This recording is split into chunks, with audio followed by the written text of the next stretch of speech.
Hey there, welcome back or welcome in for the first time. Tonight we're taking a slow, deliberate step into the long, cold corridors of the past, the kind of history that doesn't make the textbooks sparkle or the tours cheerful. This isn't about kings on horseback or grand speeches from balconies. This is about the Tower of London, specifically what it felt like to be on the wrong side of its gates. Not as a tourist, not as royalty, but as a prisoner. And not even the dramatic kind of prisoner who gets a last-minute pardon or a noble death scene with a full orchestra playing behind them. No, we're talking about the slow burn kind of incarceration, the damp stone kind, the you were important once but now you're just waiting kind. The Tower of London didn't need to shout. It whispered, it loomed, it watched. And if you're imagining something out of a dark fairy tale or a Gothic novel, you're not entirely wrong. But even fairy tales let some people escape. So before we ease open the heavy wooden doors and step into the cold, echoing past, go ahead and get yourself comfortable. Dim the lights, maybe light a candle if you're feeling dramatic. If you're listening in bed, pull the blankets a little tighter. Let your body start to sink into stillness, and if you can, turn on a fan or something low and steady, a hum that matches the kind of quiet that lives in stone. Because this story doesn't start with action, it starts with waiting, with uncertainty, with the slow, creeping realization that once you're inside the tower, you don't get to write your own ending. That job belongs to someone else, a monarch, a council, a whisper in the ear of the wrong advisor. You're just the name on the list, the body in the cell. History has always had a soft spot for palaces, but prisons? They're the ugly twin. The ones people don't ask about, and yet the Tower of London has always been both, a fortress, a royal residence, a prison, an armory, a zoo at one point, for reasons we'll never truly understand. But mostly, it was a symbol of control, of silence, of what happens when power stops pretending to be polite. Tonight, we're not chasing kings or crowns. We're not trying to find the hero in the story. There isn't one, just a person, maybe you, arrested, shackled, and led through the dark waters of the Thames, headed straight for a stone cage you can't charm your way out of. This is history before sleep, so don't worry, we're not rushing. We're going to let the moment stretch, let the stone breathe, let the ghosts settle around us. So close your eyes if you're ready, keep them open if you're curious. Either way, you're already inside. The tower is waiting. The name is misleading. The Tower of London. It sounds clean, singular, like one big lonely spike of stone sticking out of the fog. But the truth is, stranger and heavier, the tower isn't a single tower, it's a complex, a knot of buildings inside walls, inside more walls, layered and expanded and reworked over the centuries like a fortress made of memory. It's not elegant, it's not even symmetrical, it's just there, looming over the Thames like it has nowhere better to be. At the centre, there's the White Tower, the oldest piece, built by William the Conqueror in the late 11th century. Thick Norman walls, blank-eyed windows, and a kind of architectural smugness that says, "I will outlast you." Around it, later, monarchs kept adding courtyards, chapels, barracks, inner wards, outer wards. It grew like a bruise, spreading across the landscape, harder and more fortified with every new regime. You probably imagine something majestic, flags fluttering, guards marching, trumpets maybe.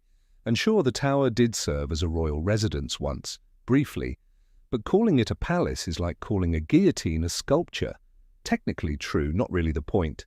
The tower's identity always leaned closer to fear than finery. Its halls have seen ceremony, yes, but they've also seen screams. By the time you arrive here, you, the unfortunate, unlucky prisoner, the tower has become something else entirely. It's not just a place to put people, It's a message, a symbol of what happens when the crown decides you're inconvenient, or disloyal, or just unlucky enough to get caught on the wrong side of someone else's ambition. It looms. That's what it does best. Not with Gothic drama, but with solid, practical dread, the kind that seeps in slowly.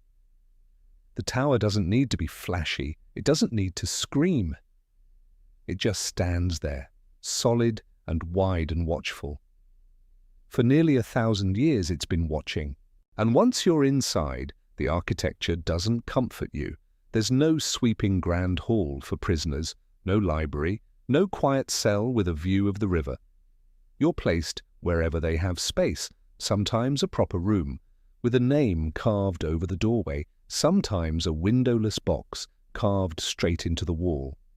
Wherever it is, you hear the same things: footsteps on stone, doors groaning closed, the slow breath of centuries. It's not warm, not ever. The walls are thick, older than memory, and they hold the cold like a secret. Even in summer you feel it, that deep, bone, slow chill that doesn't care how royal your blood is or how innocent your soul feels. The air doesn't move. The light is wrong. And no one is here to explain what happens next. You don't get a tour, you don't get a pamphlet, you just get silence and stone and time, and the understanding, quiet, creeping, inescapable, that the Tower of London isn't just a place, it's a verdict, and if you're here, the sentence has already started. No one tells you exactly what to expect. There's no schedule, no orientation, just the slow, suffocating realization that your name has landed on the wrong parchment in the wrong hands. And now the tower is your address, and the first thing you notice? It's not the walls, not the guards, not even the heavy silence wrapped around your fate like a second skin. It's the river. They bring you in by boat. Not always, but often enough to become ritual. The Thames is grey, thick, indifferent. You sit or kneel or slouch in the bottom of a barge while it slices through the current, silent as a coffin. Ahead of you, stone walls. Behind you, whatever life you had before this moment, getting smaller with every oar stroke. You're not chained, always. Sometimes the chains come later. But your freedom? That's already gone. You pass under an arch carved into the tower's lower walls. Traitor's Gate, it's called. It sounds theatrical, like something from a play. But the real version is simpler, crueler. It's just a passage, wet, echoing, heavy with history. Hundreds passed this way before you. Nobles, spies, clergymen, queens. Some came out again. Most didn't.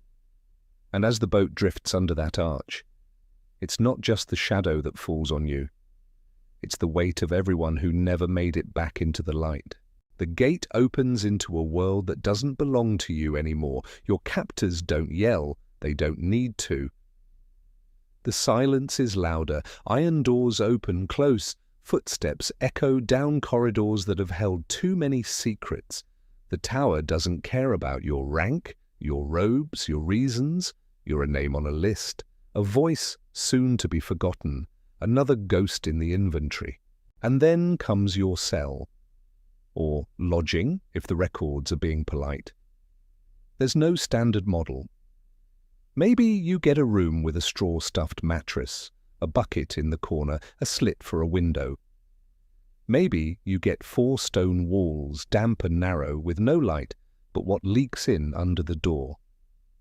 Maybe, if you're noble, important, or being held for political reasons, you get furniture, books, even writing materials. But comfort in the tower is never given freely. It's bargained, bought, bribed. Either way, the first night is the same. You sit there, unsure what to do with your body. You notice things. The sound of your own heartbeat in your ears. The scratch of vermin behind the walls. The cold that seeps through your clothes. and doesn't stop. You think about what you said or didn't say, what they think you did, what you'll say if someone comes to question you, though no one has told you if that's even going to happen. You try to sleep. You don't. You sit with your back against stone and feel the history pressing in. The tower isn't loud, but it's never quiet. The wind whistles through gaps in the masonry. Water drips, wood groans. Somewhere, far away, boots echo down a stairwell. You tell yourself you'll get out. Everyone does. But even that thought sounds weak in your own head. And that's your first day. Not dramatic, not cinematic, just slow, surreal, and unkind. The tower doesn't rush anything. It lets time do the work. And now that you're inside, time is all you have. Time doesn't pass inside the tower the way it does in the outside world. Outside, there are bells and carriages, church services, changing weather. Inside, there's just stone. Thick, sound-swallowing, seasonless stone. You wake, if you've managed to sleep at all, and there's no sense of morning, no birdsong, just the faint scratching of something small in the walls and a shaft of grey light, if you're lucky enough to have a window. Most don't. There's no clock, no calendar, just meals if they come. That's how time passes here. Not in hours or days, but in chunks of food dragged in by servants who don't meet your eye, or guards, or no one at all. That's the thing. Your treatment depends entirely on who you are or were and who wants you here, and who, if you're of noble blood or politically useful, you might get space, real furniture, a bed, ink and parchment. If you're persuasive or wealthy enough, you might even get visitors, though you'll never know who's listening or how much it will cost them just to bring you a message. If you're ordinary, accused of theft or treason, or just unlucky, you get less. Less warmth, less food, less humanity. The cells in the lower levels are damp, not just unpleasant, inhospitable. The kind of cold that lives in your teeth, walls that run with moisture, sometimes moss, sometimes worse. The tower is made of stone, yes, but it breathes like something alive. At night, it creaks and sighs, the floors shift under your weight, the walls leak cold through your bones. You try to pass the time, but there's nothing to mark it with. You hum to yourself, you repeat prayers, you recite conversations in your head, arguments you never got to finish, apologies you'll never get to make. Some people go mad from the solitude, others from the waiting, but the tower doesn't mind. Its watched minds crumble before. It will again. If you're someone important, someone history has bothered to remember, there might be records of your time here. Maybe even your own writings, scrawled into the stone with fingernails or soot or blood. But most people, they leave no trace. Their thoughts dissolve into the stone like mist. Their names fade from the prison registers. Eventually, they become part of the tower itself. Unnamed, uncounted, unremembered. And then there's the food. It's not poison, usually. It's just not meant to nourish you in any meaningful way. Bread, maybe meat, if someone's trying to keep you alive a little longer.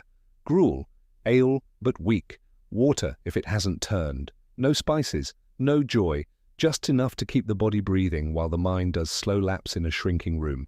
That is, if you're getting food at all. If you have no family, no titles, no gold, you may go days without.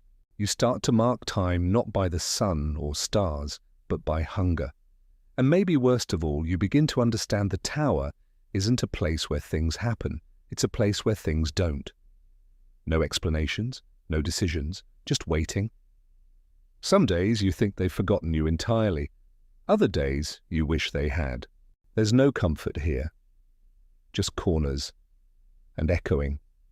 And long hours of trying to remember the feel of your own home, the sound of someone laughing in the next room, the taste of your own life before it ended, quietly, without ceremony, the moment the gates closed behind you. Waiting is its own kind of torture. Not the dramatic, theatrical kind with ropes and racks and screaming. No, this is the slower version, the kind that seeps into your bloodstream, dulls your thoughts, and hollows you out from the inside. The tower doesn't need to hurt you with tools. It has time, and it knows exactly how to use it. At first, you try to keep a schedule. You pace, you recite prayers or poems or fragments of memory, you count bricks, you talk to the walls like they might talk back, because no one else will. The guards don't answer questions, they don't offer news, sometimes they don't even speak. And so you wait, not knowing if this is a prelude to execution or exile or nothing at all. It's not just the absence of answers that undoes you, it's the absence of rhythm. In the outside world, even suffering has a pattern: work, meals, sleep, seasons. Here there's only the grey sameness of each day, bleeding into the next until the world starts to feel like a smear. Even nightmares give up on you, too exhausted to be frightening. You lose track of the date, then the month, then the year. You try to remember how old you are.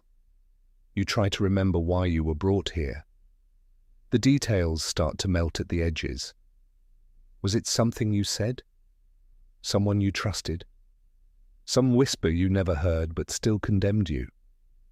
You imagine the people who put you here have forgotten too. You imagine them having dinner, laughing, going about their lives while yours rots in a locked room. And it's not just boredom, it's erasure. You start to feel less like a person and more like a shadow of yourself.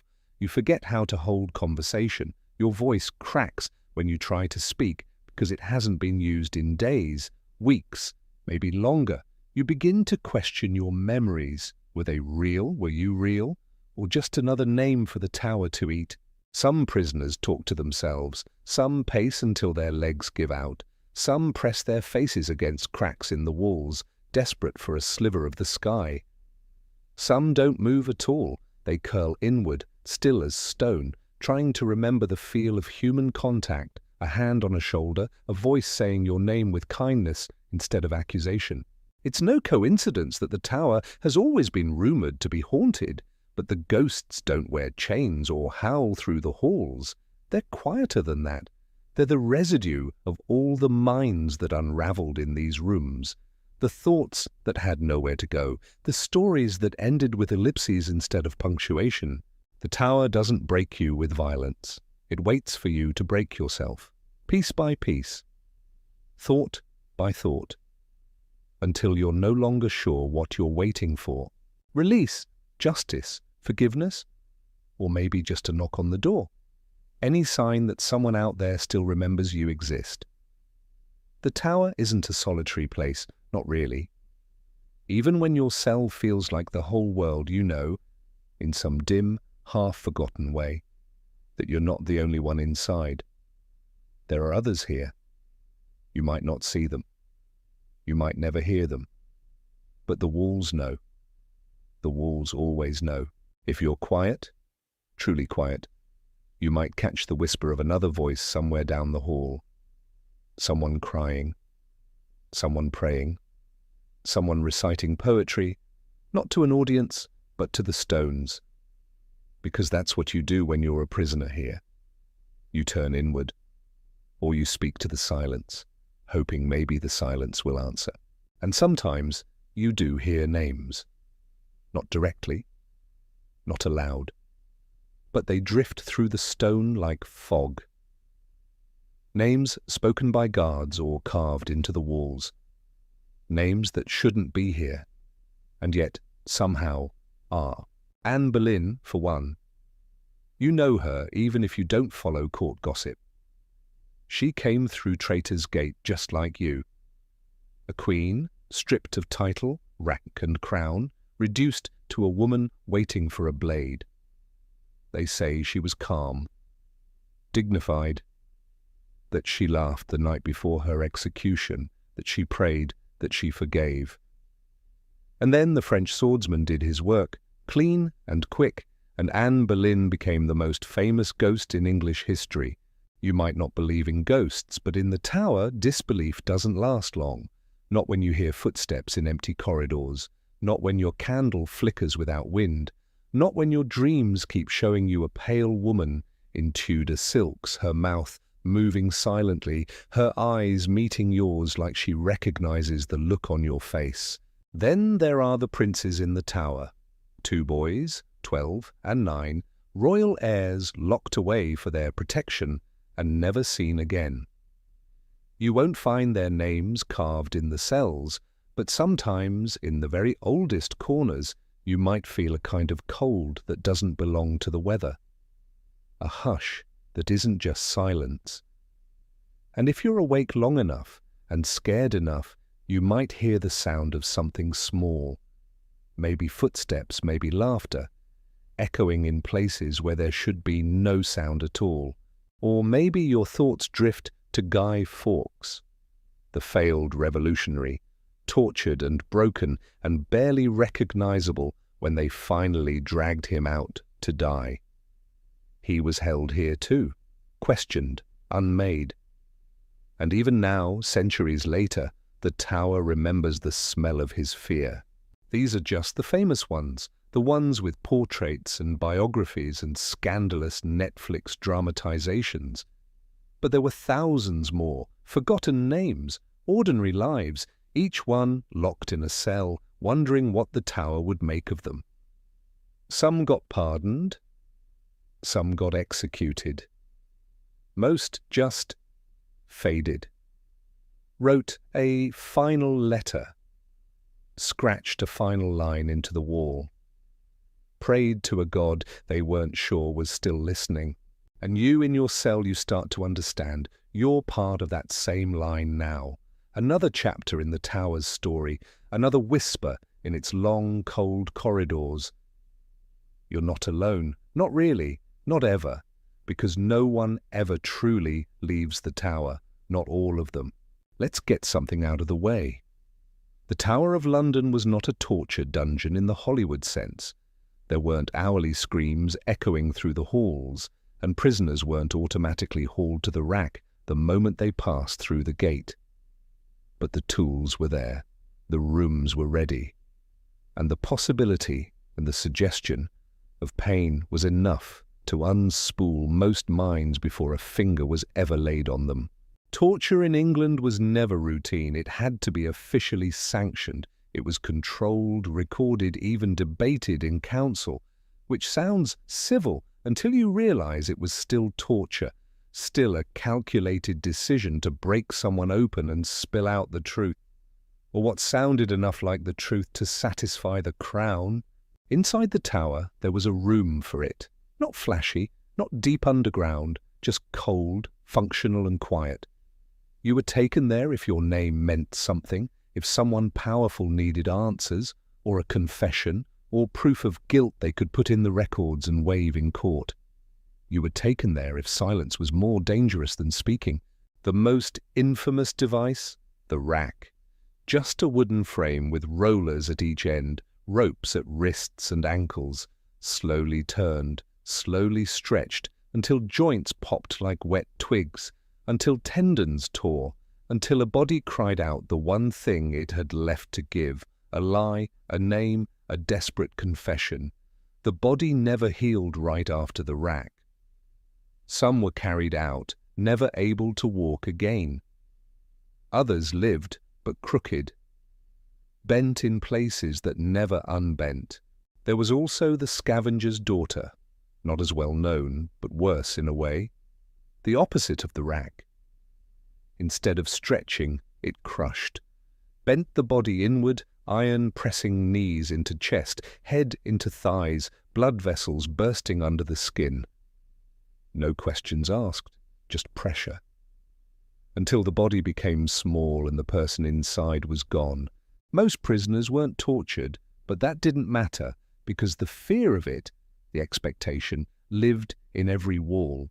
You heard rumors, you saw the men who went in and came out changed, you saw what silence cost. So when they finally came to your cell and asked, politely, If you had anything to share, you spoke, even if you didn't know what they wanted to hear. And sometimes it wasn't even about getting information. Sometimes the pain was the point, a punishment, a message, a rehearsal for execution, a reminder that mercy was always optional. But here's the cruelest part. The tower didn't need to torture everyone. It just needed to torture someone, just enough to keep the fear sharp in everyone else, because fear was the tower's favorite instrument.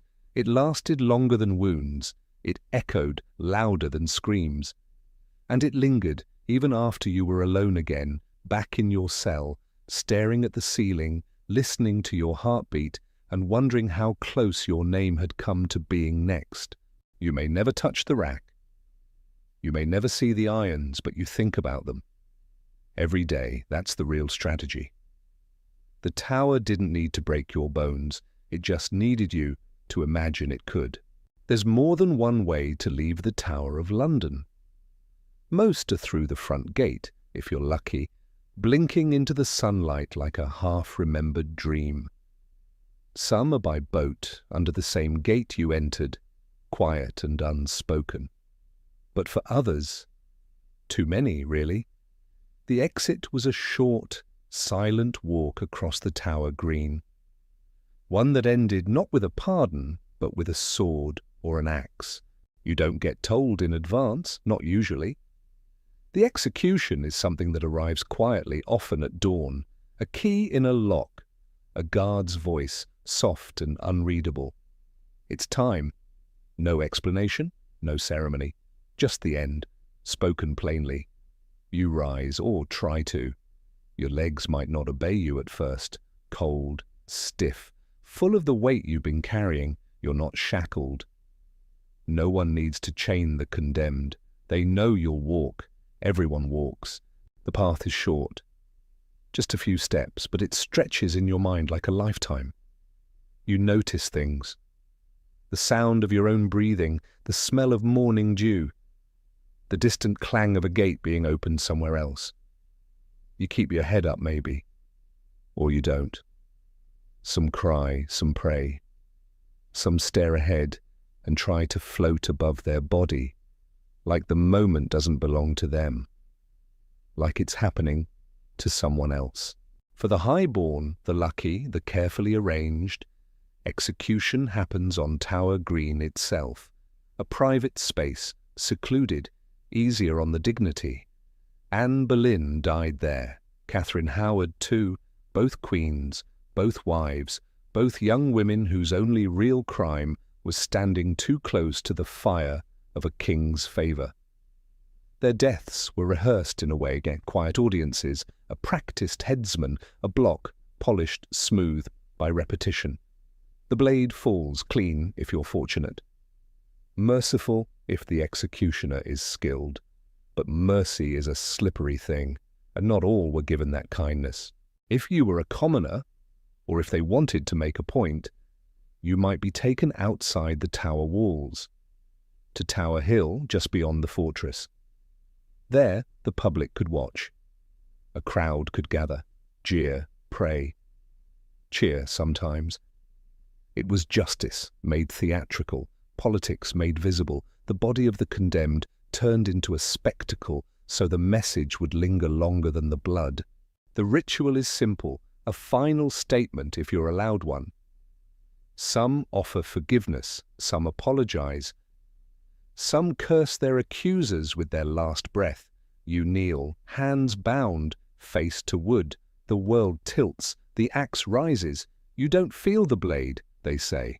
That's the comfort given afterward to those who remain. But the moment before, the moment you know it's coming, that's what lives forever in the tower's silence. And then, it's done. The body is taken. The head, sometimes displayed.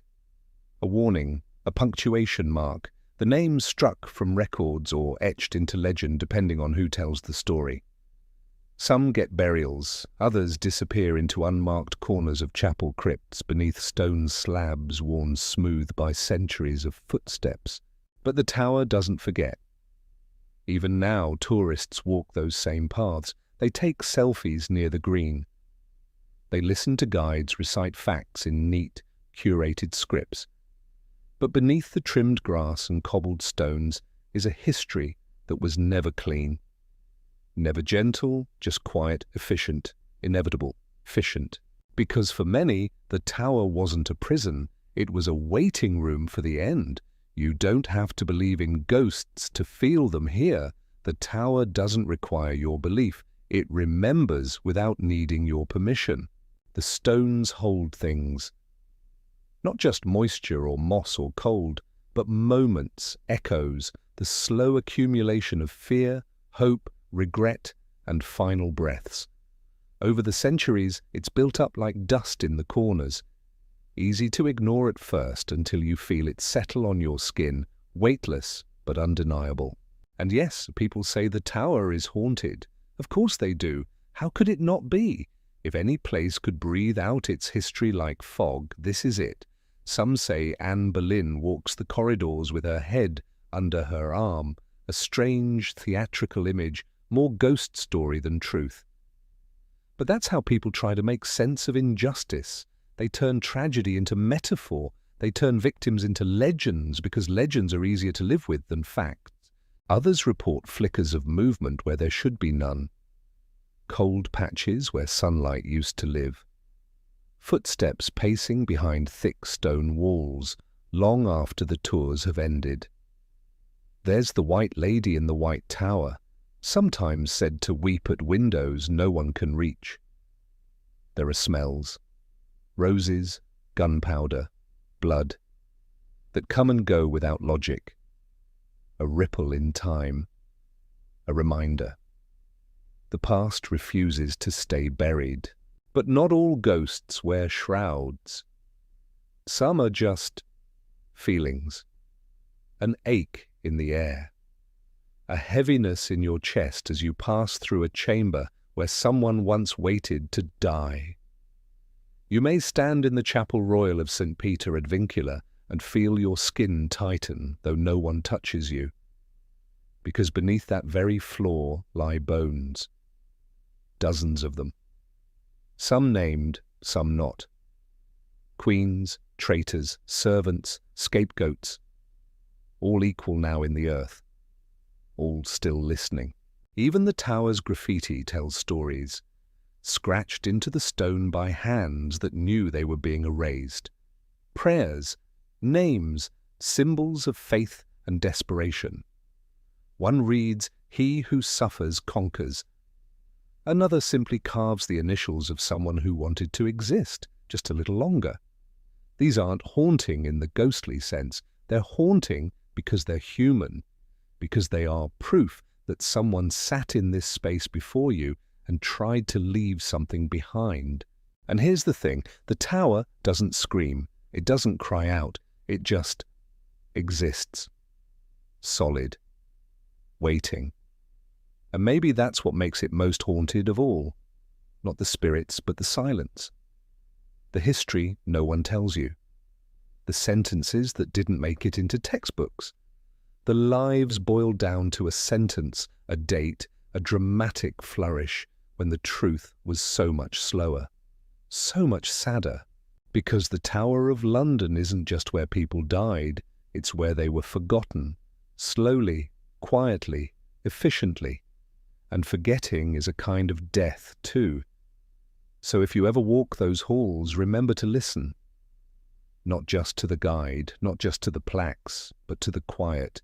Because the tower remembers. The tower keeps what others let go. And if you think you're walking alone, you aren't.